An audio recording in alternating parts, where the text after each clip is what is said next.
Here, let me move you a little closer. What's funny is I went through an entire spill for the last, I don't know, how long has it been now? Is it gonna tell me? Quite some time. It's probably been what, 15 minutes or so now. So yeah, just leave my yeah. Anyway, how about I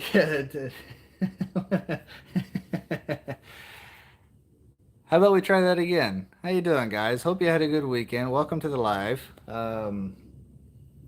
Yeah, apparently, yeah, we're still figuring this out. I am absolutely curious as to why the heck that microphone did that.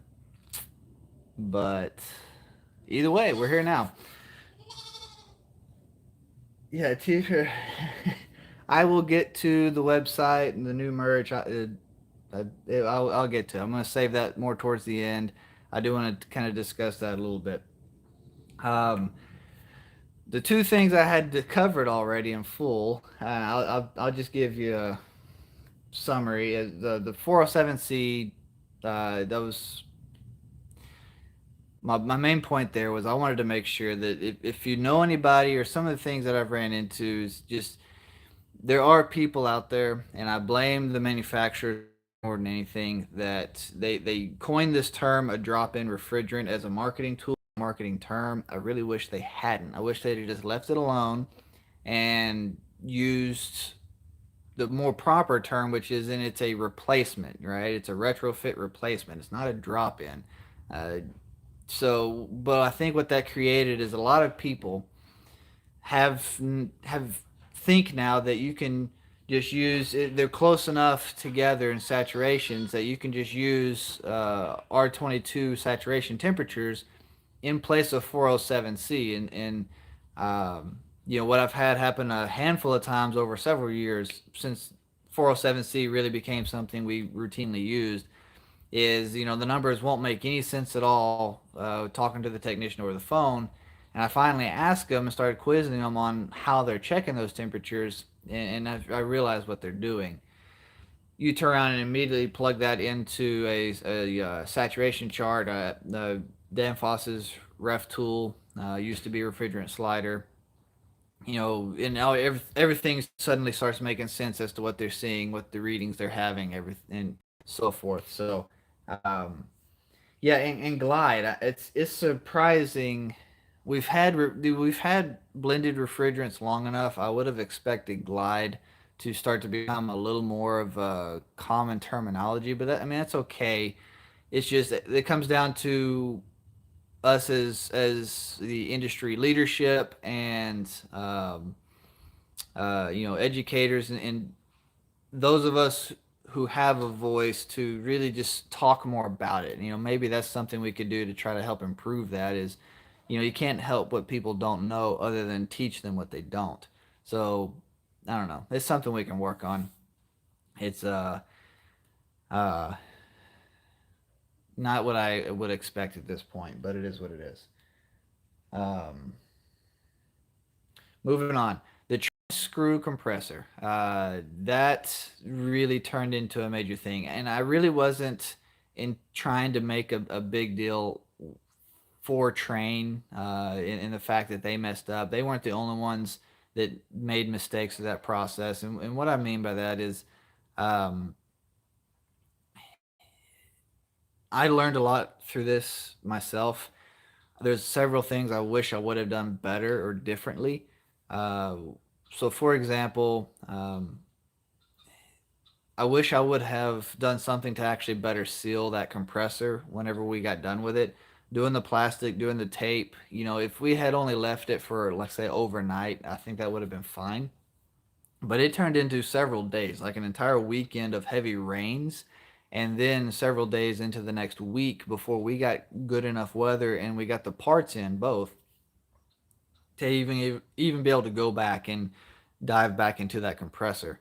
What I really wish I would have done, and something I'm going to do next time, is even if I have to reuse the old gaskets and seals and things, put that compressor and actually bolt it back together to the point to where we could have put some form of pressure on that compressor. There's a suggestion made in one of the videos, or one of the comments, I mean, that we should have flowed nitrogen through it, buttoned it back up enough to flow nitrogen. And that would have been a really good idea. And part of the problem was I was very frustrated and upset about the situation we were in at that time. And that definitely clouded my judgment in doing what was good for that compressor.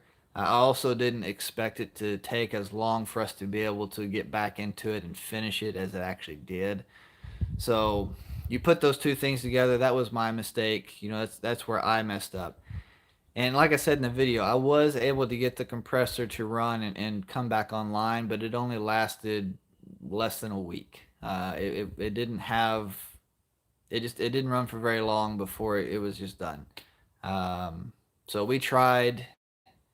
We thought we had success, and actually, I was able to turn that video around pretty quickly. So it turned around and failed probably a day or two after I posted the video of us finishing the project.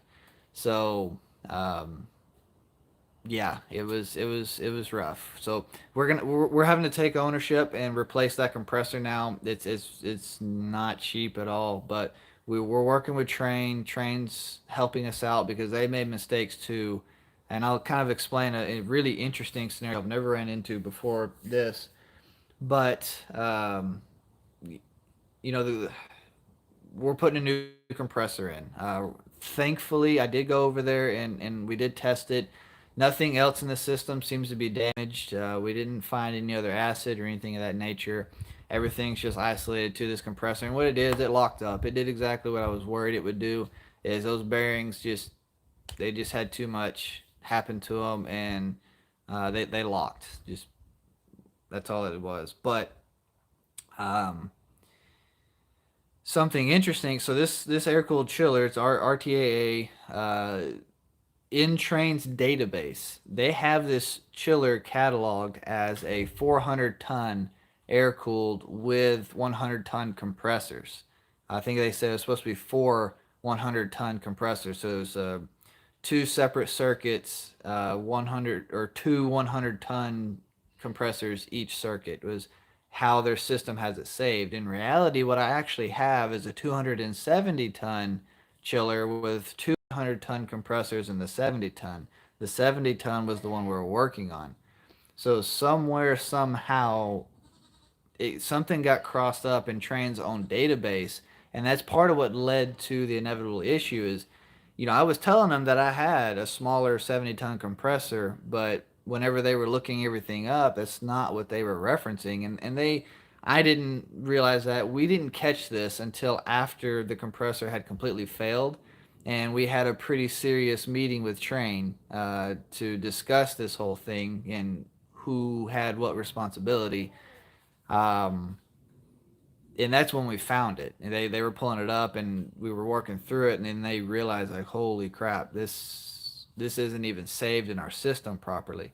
So one of the takeaways that I will give you that I have from this whole experience as well was, um, be be very upfront with the fact that use the compressor model serials in those particular scenarios.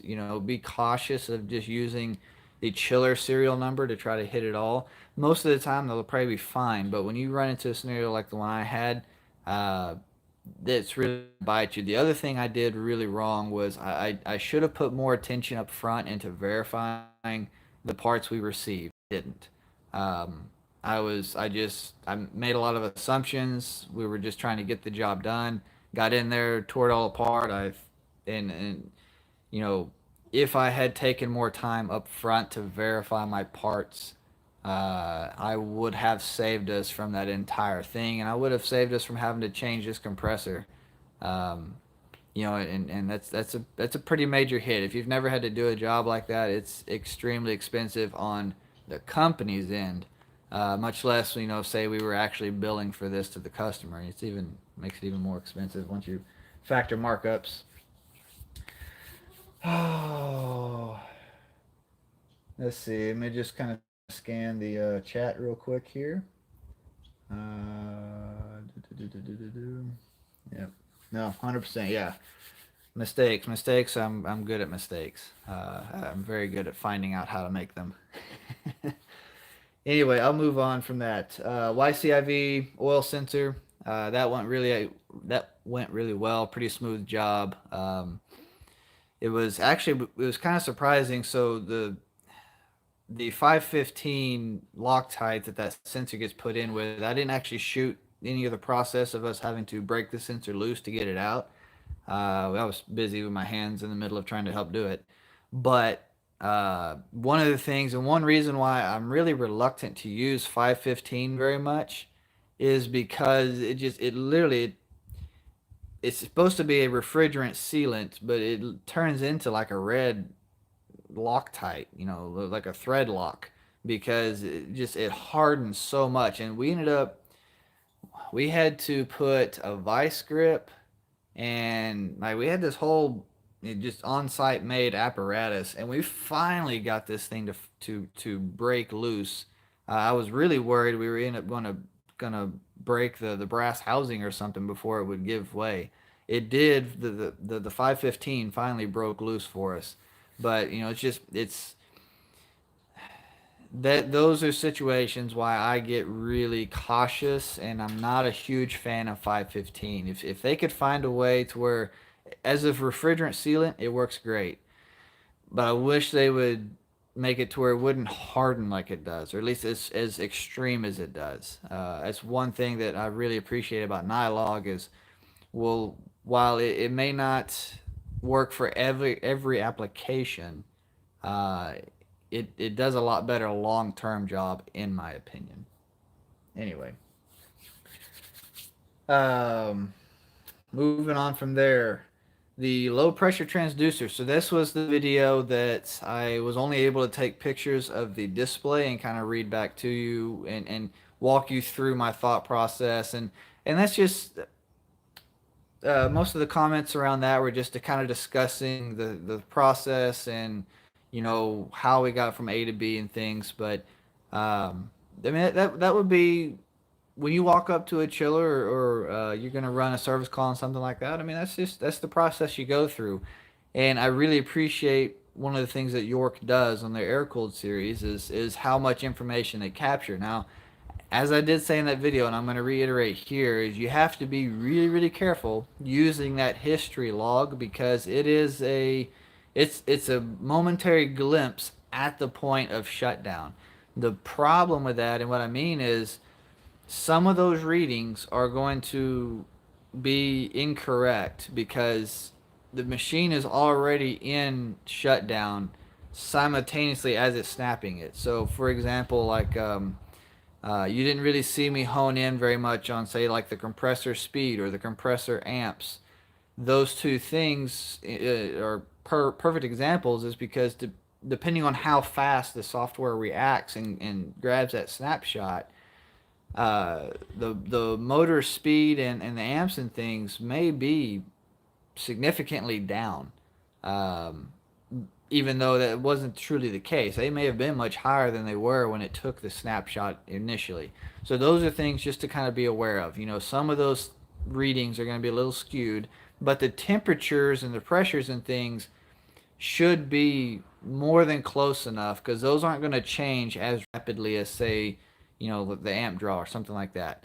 So those are usually okay numbers to pay attention to, maybe with a little bit of margin for variance. But anyway, uh, that's um, that's where uh, that's the process. So you saw kind of my start to finish of, I sat there in front of this chiller, and this is how I got to what I was looking for. And I referenced multiple history events to see what happened at each event and deduce down what I believe was the problem. And we haven't had a problem with it since then. Once we changed the transducer, we changed the suction line sensor just to be certain, and all those problems went away.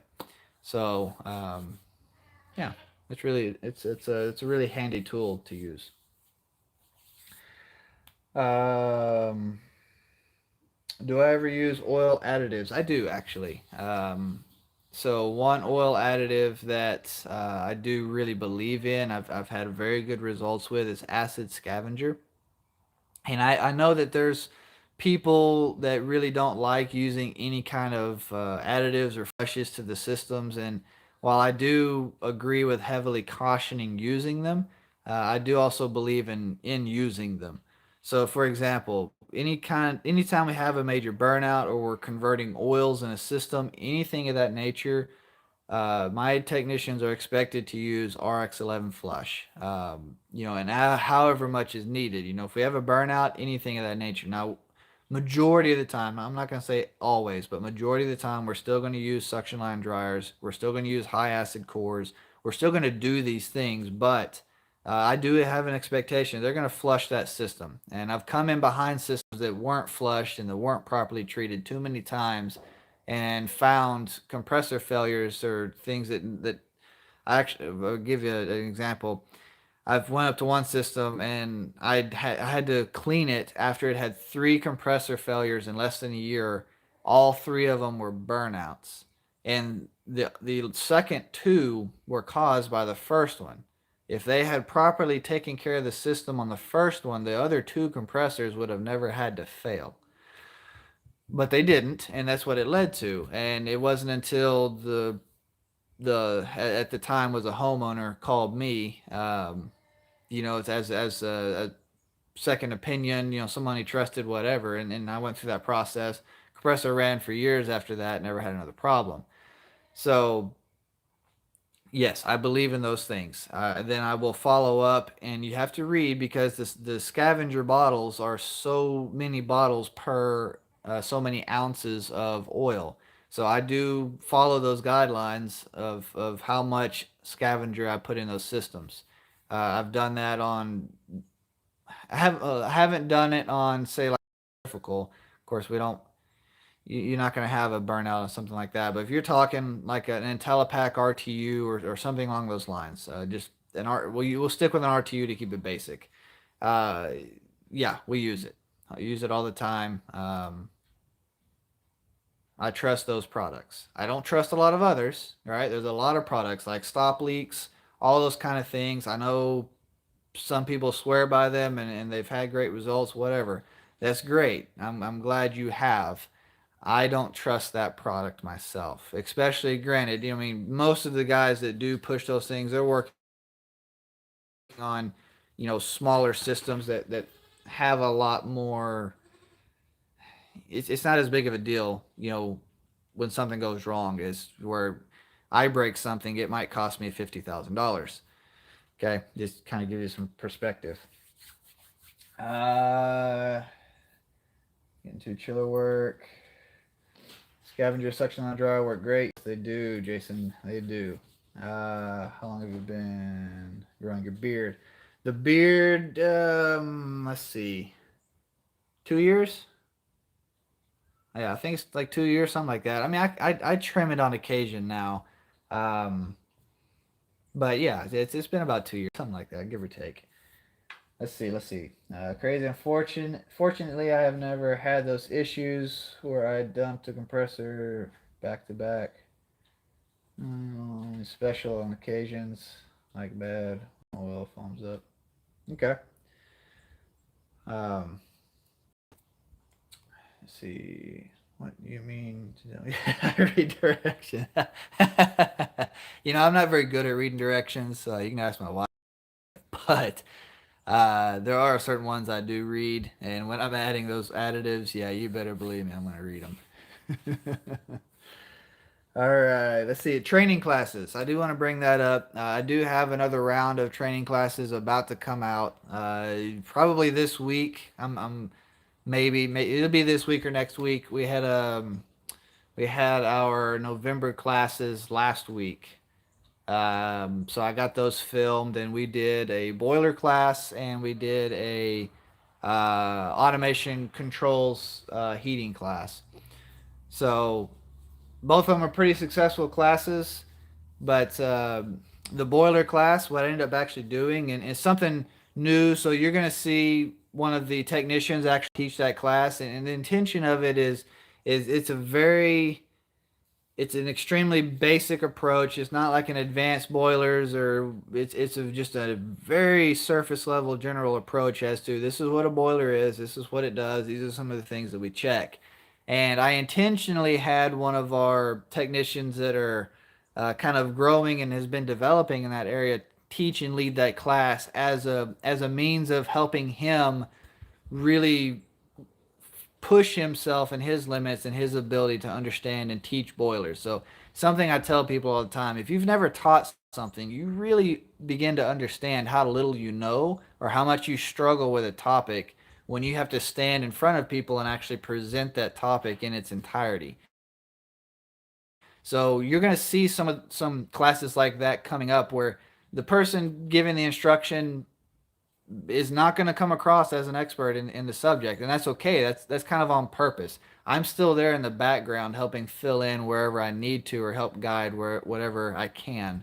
But it's going to be somebody they're in the process of learning this thing themselves, but they've learned enough of it to try to teach others who have absolutely no idea what this thing is, what it is, and how they can explain it. So another example of that, for a December class we've got scheduled, I'm going to have another technician teaching on cooling towers and some of the basics and maintenance parameters and stuff around those. So again, these technicians, they've never stood in front of a class and taught before. Part of my point is, please go easy on any comments or anything you see as well in the comment section. Anyway. AKA HVAC 2, LOL. You are a great beard twins. Yeah, I've said it before, but I do really look up to AKA HVAC. Andrew Greaves. I've never actually got to talk to him, speak to him, or anything else. He was one of the ones that inspired me to even start this YouTube channel to begin with and try to help our own technicians, which then evolved into the rest of you. I just, when he had to stop and I realized that nobody else was really doing it to the degree that he was doing it, I decided to try to pick up where he left off, if you will, and try to be another source that people could look to that does the heavy.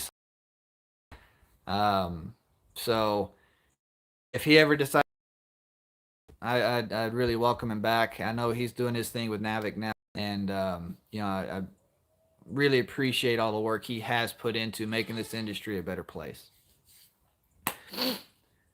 Let's see. The RTU. So the RTU I had that ended up just being that in the test mode, the unit was moved into stop. I told you in the video the technicians are going to be mad when they found out about it, and they were. It's kind of funny. We were talking about it after the fact, and even after the video had posted, and they were telling me as they were watching the video itself. Now, granted, that we had talked prior to me ever even posting that same while I was on site, I called them and talked them through it, but they were getting to relive it as they were watching the video, and we were kind of chuckling about it because, yeah, they were legitimately upset at watching how everything rolled out and how I found it, and it just bam, all of a sudden it was there. And it came down to just a display issue. Personally, I believe that if that down button had actually been working, I don't think that would have turned into such a big deal that it did. But it is what it is, Now, what I wanted to bring up, though, is I did run into something on the roof that I had never seen prior. It was a smaller the same series of Carrier RTU, but a smaller version was on a lower roof back behind me. And they were having a bunch of condensation, or they were having a leak down in the space. And we've been struggling. The technicians had looked at this a number of times. We're really struggling to try to pinpoint this leak. It wasn't when it was raining. We flushed the drain pan several times. I mean, we sat there, just ran water in it constantly. Was just going through this whole thing, and the coil's a draw-through coil.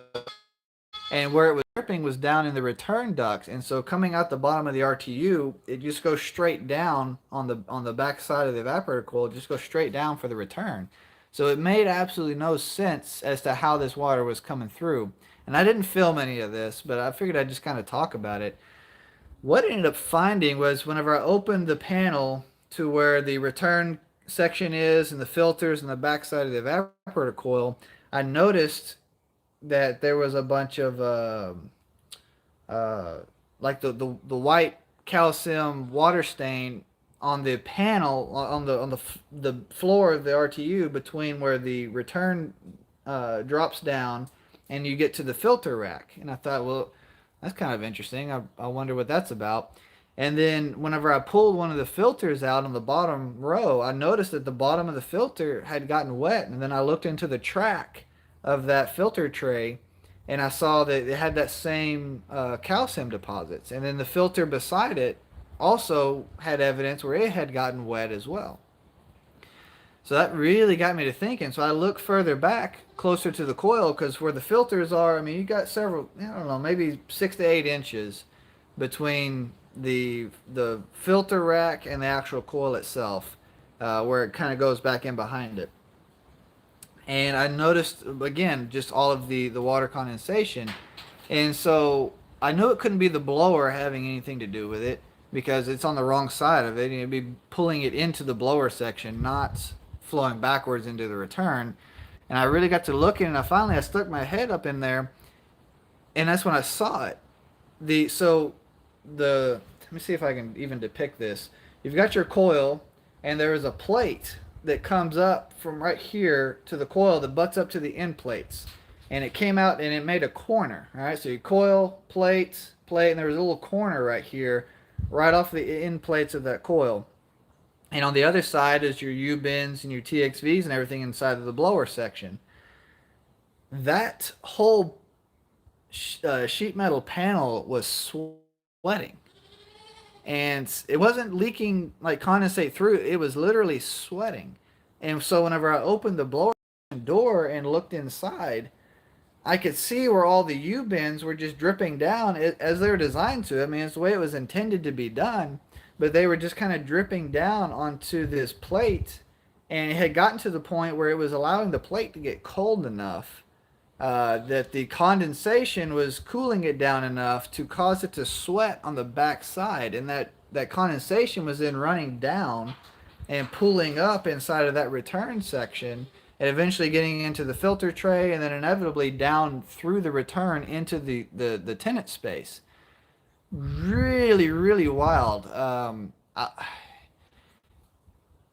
So when I saw it, it was a cool morning and there wasn't much load, so I only saw with one refrigeration circuit kind of cycling here and there. But even with just one running, it was creating enough condensation that I could see where it was kind of getting wet. So what that tells me is if we got a fairly heavy load, and we had a lot of humidity in the air, which we deal with a lot of humidity anyway, but heavy load, a lot of humidity, it tells me that would have gotten enough condensation on it that it could have caused what I was seeing. And sure enough, we went in and we took the stick-on foam insulation, the little like Armorflex insulation, and we completely uh, insulated that whole panel where it made that little corner piece. And we haven't had a problem since then. They haven't had another leak come back. We've had several warm days since then. That was, I mean, heck, that was a couple of weeks ago, a few weeks ago, whatever it was. Anyway, that has eliminated their leak problem. We've been kind of fighting that problem off and on for a little bit of time. So that was really interesting. Spent enough time on that, but I did want to throw that out. Da, da, da, da,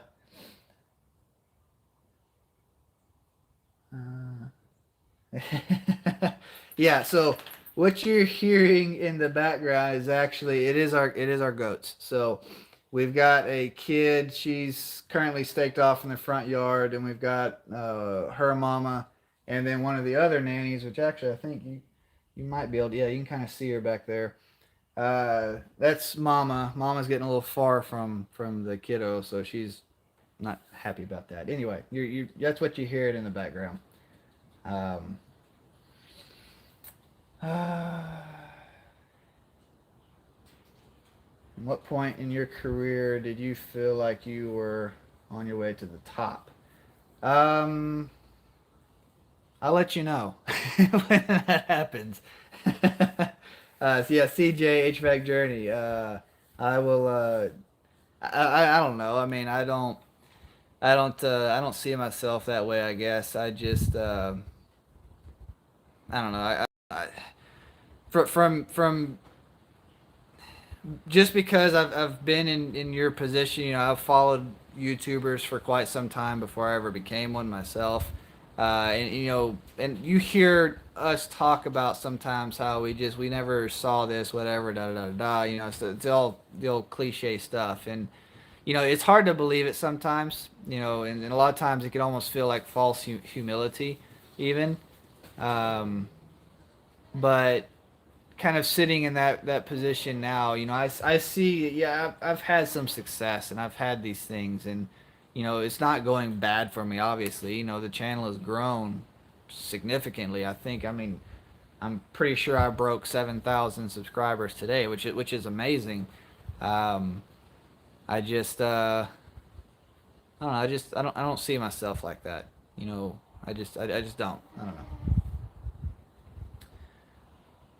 know. Sometimes different set of eyes. Yeah, I thought it was a goat boy. Yeah, it is. Yeah, it's definitely a goat. Thumbs up, gents.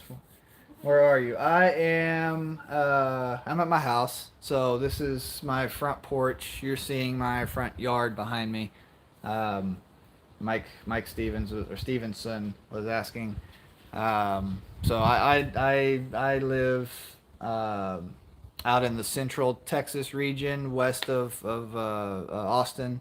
So we've got some property out here that we're currently on and whatnot. Let's see. Thank you, Roy. You work CPRE. Yes, sir. Not a problem, Nathaniel. Uh, just when you think you're on top, bam, something happens and humbles you in the field. And that's 100% true. You know, uh, this trade has a very unique ability to make you humble. Let me tell you. Prime example. You want a prime example? We just talked about it earlier in this live stream. That train screw compressor. That's a humbling experience if there's not one. You know, um, I just yeah, a lot of mistakes made. Just yeah, humbling, very. So Mike, I'm actually from East Texas originally. A lot of people may not know that, but I came to Central Texas, Austin, in 2018. But I grew up, born, raised East Texas. You know, came here for, you know, we always wanted to settle here in the Central Texas Hill Country area. It was always a dream of my wife and I's, and you know, it's just this, what you're seeing is just us making it happen. This has been a goal of ours, and we've taken just one step at a time to get here. So East Texas is a nice place, but we've absolutely loved it here.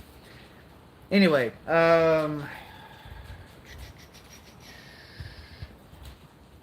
chiller change out. I hope y'all enjoyed that. Had a lot of fun doing it.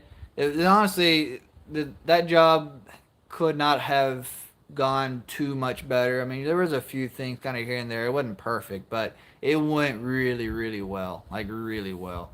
So, really enjoyed that project. And part of my goal for the videos, I just wanted to kind of give you a window and let you see some of the things that goes into what it takes to just make a job like that happen. You know, something of that scale, of that size, and actually um, just seeing it through start to finish. I mean, it's a major undertaking. A lot of people, a lot of things go into that kind of thing.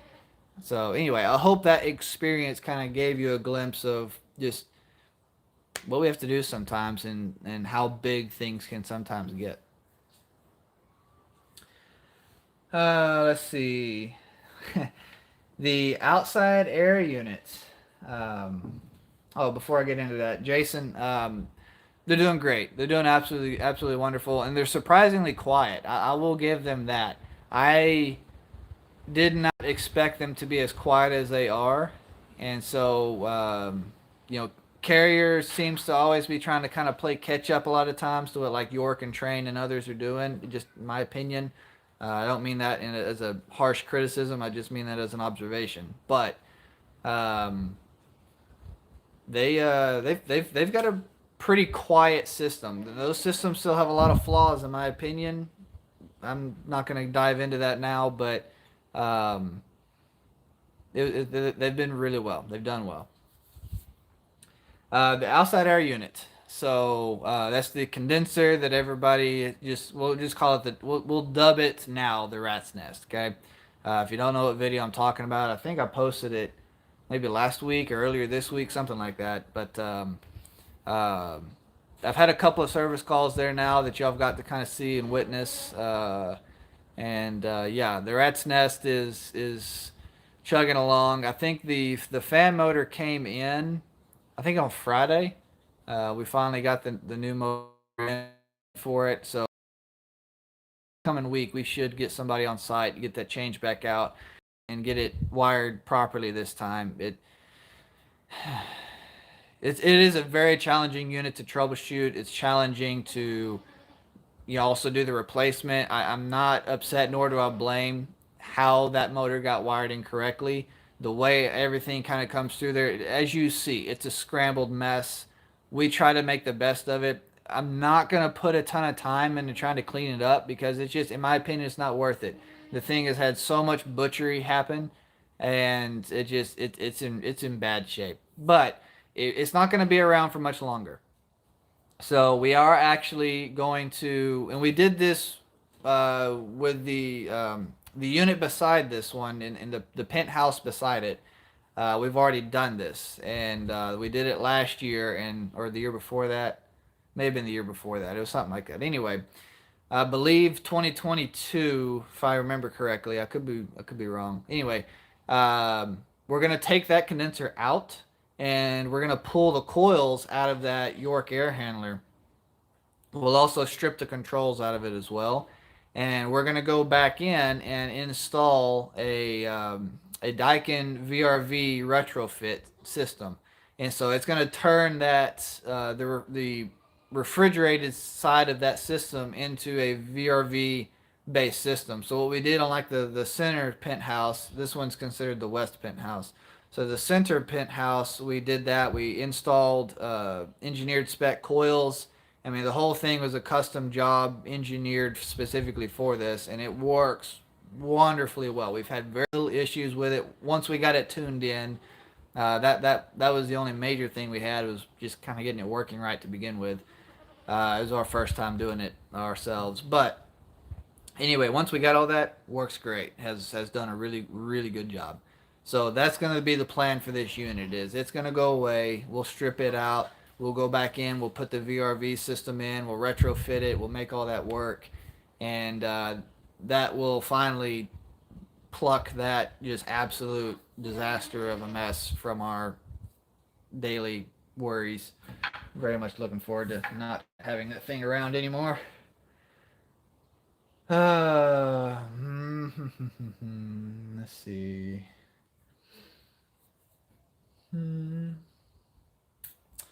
No, honestly, you know what's surprising? I've had people, Eric, kind of coming off of your comment. Um, I've had people literally in their 50s come in this trade, go through school. I was actually, when I went through trade school, what, 8, 9 years ago, whatever it was. Um, when I went through that process and came out of it, it uh, there were my classmates were in their 50s, and they've now, several of them have gone on to become very successful in this trade. Had zero prior experience, zero prior background. That trade school was their first real exposure to HVAC, and I've brought in apprentices. I've hired apprentices that were in their 50s, and they've turned around and they've done really good things for themselves. I've got apprentices right now on my team. They're in their 40s, and just they're killing it. And so the short answer there, Eric, is absolutely not. At 35, I mean, you've got more than enough time. Actually, one of my supervisors that I currently have right now, he got into the trades in his early 30s. Started school in his early 30s. You know, he was going to go the corporate route, was going to go into finance, do all these things, and he'll tell you the story. You know, he got to the point where he's like one or two classes away from having a finance degree, and he got to the point where it was time he had to go intern to finish out his master's, bachelor's, whatever it was. Shh. Anyway, when he got to that point, he went and did an interview for an internship, and when he walked in and he saw just the whole building full of cubicles, and he would just be a cubicle in that space. He said he just about had a panic attack. It wasn't for him. He immediately he finished the interview, walked out, dropped out of the program, decided to give HVAC a try after that. Went to school for HVAC, and now he's just killing it. I mean, he's in his mid 30s.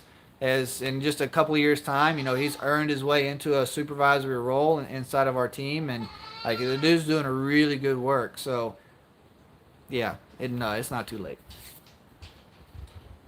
Um, Never too late to go. Skip the yeah. I don't suggest residential. Yeah, if don't get me wrong, guys. Residential guys are required. Personal opinion, I started off doing residential. I'm not in the mud, but it's not for me. It is for some people. It is not for me. And I'm going to suggest, because I'm biased, that you go heavy commercial because, well, I'm biased. I mean, it is what it is. So yeah, if you have an opportunity to come into the heavy commercial side, I mean, you can see my videos. I mean, it's a ton of fun. Anyway. Uh, and at 19, I'm 42 now. Yeah. Everyday carry, EDC. That video actually turned out pretty well.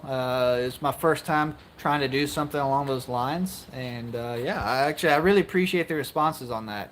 And a lot of people said that they definitely wanted to see the full truck um, review and everything. And I've actually got a new truck now at that, so it's gonna happen. It'll probably happen sometime in December, hopefully. My schedule tends to be a little crazy, but that's my goal. My goal is sometime early part of December, try to make a day, come out here, shoot it all, make it all happen, and then let y'all see it and kind of let you see my truck load out, what I do, what I use. Um, yeah, now a little thing I'll throw in there is I do a lot of time, more supervising now, and the further I've gotten into, the supervising side and the heavier chiller side, stuff like that, my truck has kind of evolved that direction. So I don't do on a typical basis like an RTU compressor changes and stuff like that on a routine like I used to. So you'll kind of see that reflected in my truck loadout and what my daily stuff is anyway, regardless. Um, Residential 2 years, fine, commercial site. Daniel, you're right. It is hard to get a lot of companies to give opportunities in the commercial side, especially the heavy commercial. Personally, I'm not really sure what that is, because we're so starved and looking for those people that, and we're not the only ones. Most of our competitors, we have open conversations between. I talk to the other service managers on occasions, and we share the fact that we can't find the right people. So I don't know. I know it's different area to area and things, but I you're not the only one that finds that struggle, and I wish it wasn't the struggle that it is. I really, really wish it wasn't. But Go apply. Apprenticeship though, so that's one thing I will throw out there. Really, like, don't try to come into a heavy commercial company expecting to get a full-fledged position, because we can't. Like, as a commercial company, I cannot do that. What you are used to seeing on, like, even a light commercial, I won't even go as far as residential. Say you're just a light commercial tech, that's what you've done. The biggest thing you've ever seen is 10, 20 tons, and that's your everyday.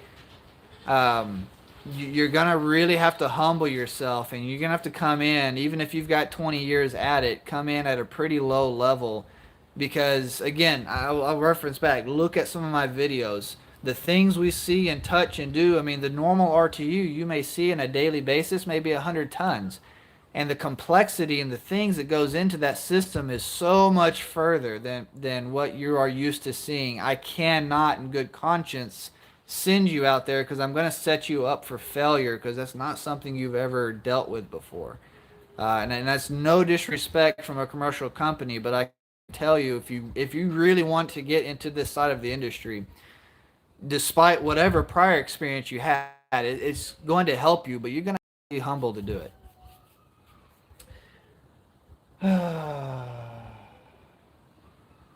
Let's see. Let's see.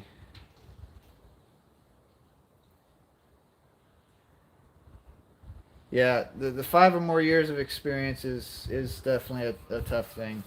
Um, Chiller PM. That wasn't really so much of a detailed video. It was more of just kind of a fun tag along, if you will. I wasn't trying to use that as a crazy in depth, like, this is how you do a chiller PM. No, it was more of a, just, hey, I'm here doing a chiller PM. Why don't you come along with me as I do it, kind of thing. So I hope you enjoyed that. We are trying to sort through and deal with that one chiller. It's been a problem for a while. We've really, yeah. Anyway, this is the same plant that we put that York chiller in. So the York YK that's in that plant, I do have a video, or I've got actually a handful of videos where I've talked about that project, and I've done a chiller change out video for that, where I just shot some time lapses and different things. So um, if you haven't seen that, that would be kind of I'd encourage you to go see it. That was this same centrifugal plant. Um, it kind of show you where it had to tear the wall out and get the crane. Like, it was a whole thing. Um, but yeah, that was. I hope everyone realized how I got the service valve wrong on that. I made a complete mistake on how I did that. Now, Nathaniel, yeah, I really appreciate that, bud. Wow, I don't even know what to say towards that other than thank you. Yeah, holy crap, appreciate it. uh, yeah, it's something that I see a lot of is the purge. A lot of people get really mystified by the purge assembly and how it's supposed to function and do things. And I've actually, so there is a video that I did, I don't know, last year, I think, or something like that. Uh, I don't remember when I did it now, I guess. Anyway, it was on a CVH E machine, F. Anyway, it was for a train centrifugal chiller overview, I think was the video itself. I encourage you to go look for it. I don't know if I'm not sure how I can throw the link up or anything like that. I don't have any moderators. It's just me here. But anyway, that video, I do spend some time, and I even talk about the regen cycle and how the regen tank plays a factor into trying to capture some of that lost thing. So I've talked about the purge unit, the purge assembly, quite a few times over time. And I encourage you to kind of go look through some of those train centrifugal chiller videos. That's where you're really going to see it the most. If you have any specific questions on that, feel free to send me an email to kind of ask them or talk about them. And I may even just try to do a specific purge video to where that's the whole topic of the entire video, is to discuss and go over a train purge unit. Anyway, uh, how do you keep good talent, Jacob? I honestly, it comes down to how you treat people, and how you take care of them. The biggest things that get people that want to come work for our company is how much we invest back into our people, right? When it comes to um, giving them training. I mean, you see the videos I post. Those are live trainings that the technicians attend, and they can either join them remotely.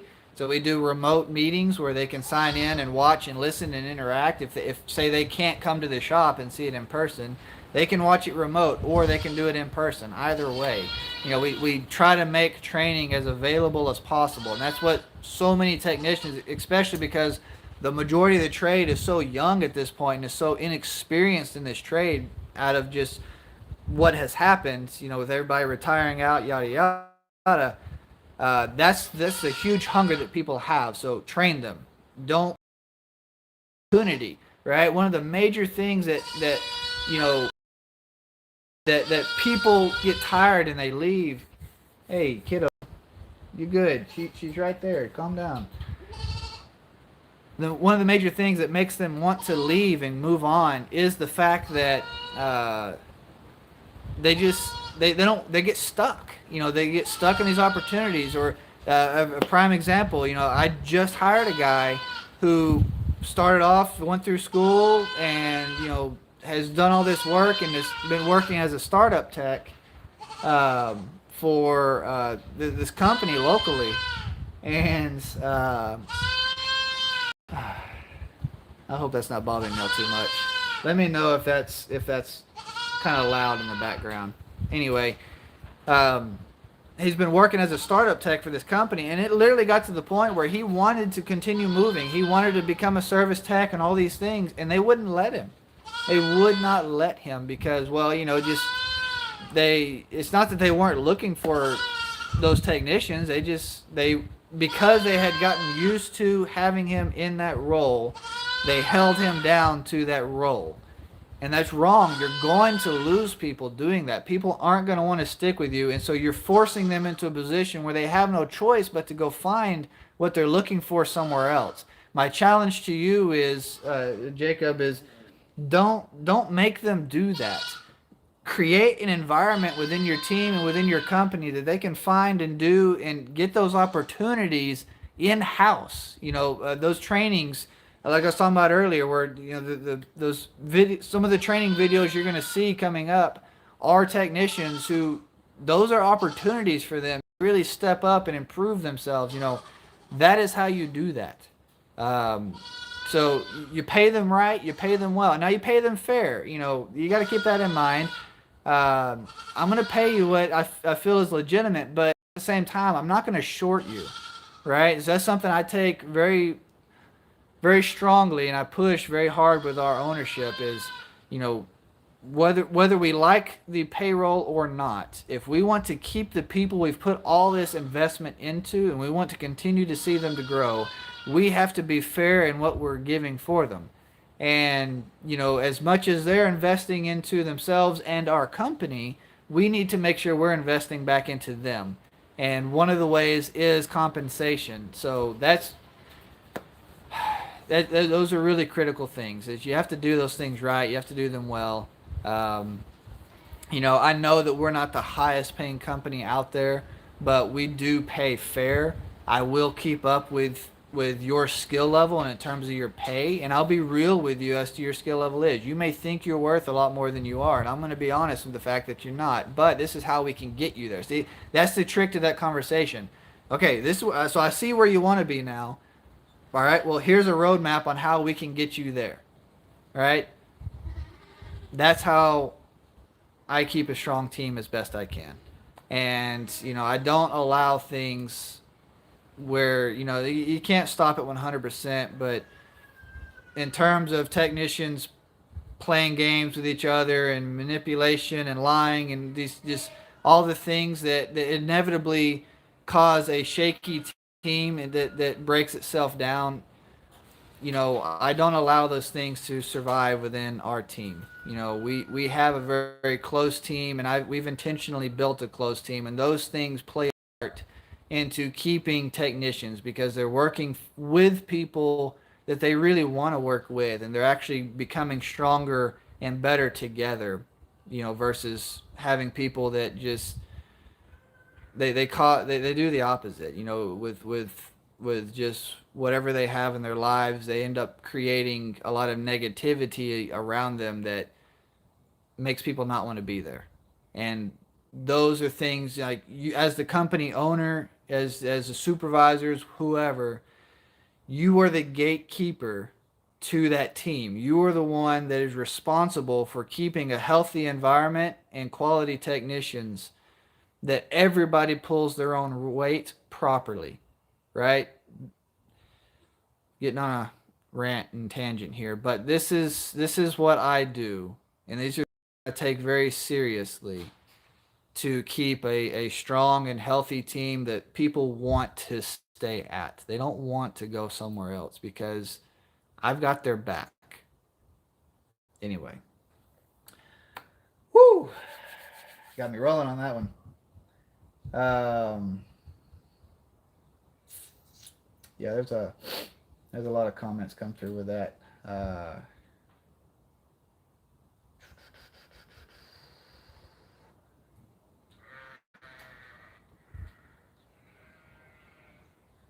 Yeah, he wants to. Yeah, see y'all can hear the. All right, moving on. Um, website, the website. So the website is really close to launch. There are some kind of unexpected things. I did kind of I've done a couple of test launches that I didn't announce them. It was just kind of internal, trying to test the website's going to have a store built into it. It's going to have a lot of stuff. It's going to be extremely basic up front, but I'm going to grow it and develop it, and I can do a lot of things with it. It's just right now my goal is to launch it and do it effectively the way that I want it to be. That being said, that's when my new supplier will launch. I do have hats now. If you see any links to my old store, which is I was just please, I've stopped using them on current videos. I have tried to go back and start removing them from previous videos as well. All the various links I had to that store, I'm completely doing away with that store as well. And I had a lot of problems with that supplier, and just yeah, no longer going to be working with them. But it's not, I can't just click a button and make the store go away either. It's really shady, honestly, if you want my true opinion, how they set the whole thing up. Granted, in the beginning I was just trying to figure it out. I don't know this stuff. This isn't what I do. I'm an HVAC tech, but I'm trying my best to do this well and do it right. And just you're seeing the process happen. Regardless, the store is coming. I'm hoping by the end of December I can officially launch it, or sometime in December is my goal to launch. I'm not going to guarantee that that is going to happen, but I'm really working hard into making that happen. I still got a lot of things, specifically with the supplier and the hats and the.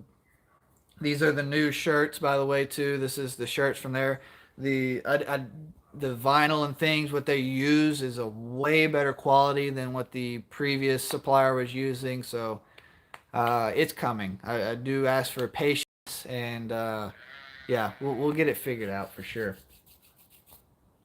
Let's see. Let me kind of breeze through the comments here.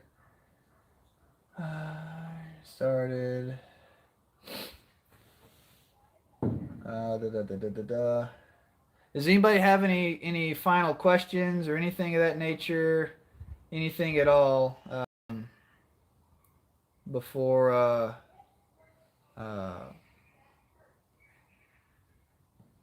before I start closing anything out here? Just if you have any questions, now's a good time to ask them, discuss them. We can have a conversation about it.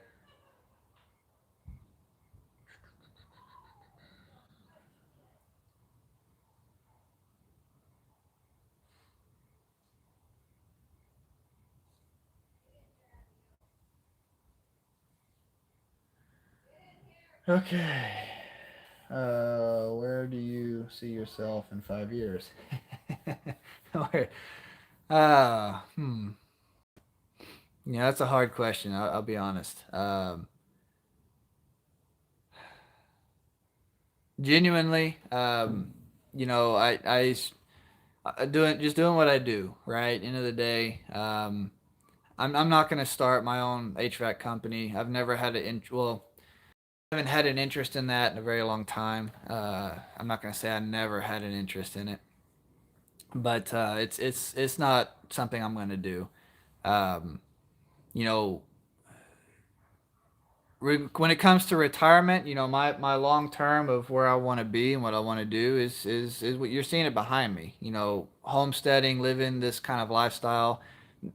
Everything in my life and my career, all that I have is growing to that point of building somewhere at home for my family that you know at some point I don't need to work anywhere else. To support them. So, um, in terms of 5 years from now, I just doing what I'm doing now. Just continuing to try to build the next generation of technicians. Continuing to try to strengthen this industry and strengthen the people in it, and setting a standard in a new way of things that a lot of people just haven't done. There's so many things, so many stigmas, dogmas, whatever you want to call them, about HVAC and why people don't want to come to this trade, and I don't want to continue to be. I don't want to feed all those same mistakes that I see people have made for so long. I want to create something new, something different, and be better at what we do.